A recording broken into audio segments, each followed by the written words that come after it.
Kalau tuan-puan ada 10 ringgit emas seperti ini, dah cukup untuk tunaikan haji.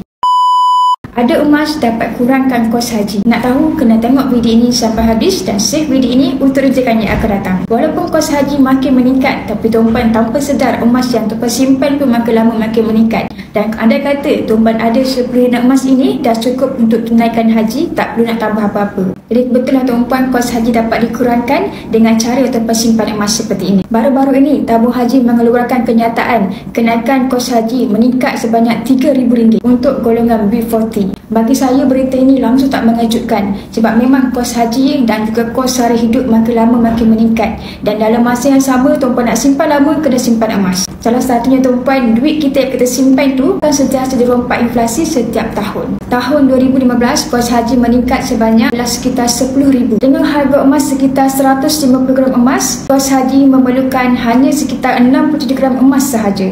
Dan tahun ini, tahun 2025, kos haji untuk golongan B40 adalah RM15,000. Dengan harga emas sekitar RM500 untuk 1 gram. Kos haji hanya memerlukan sekitar 30 gram emas sahaja. Yang mana 10 ringgit emas ini adalah sekitar 42.5 gram. Walaupun kos haji meningkat sebanyak RM5,000, gram emas yang diperlukan berkurangan daripada 60 gram kepada 30 gram emas sahaja. Bagi yang nak tunaikan haji, nak tunaikan umrah ataupun nak kumpul emas untuk aset masa hadapan, boleh terus klik ini bio saya. Bermula dengan serendah RM100 dan saya akan bantu tuan-puan daripada A sampai Z. Dan jangan lupa tuan-puan teruskan follow saya untuk lebih banyak ilmu emas dan keuangan.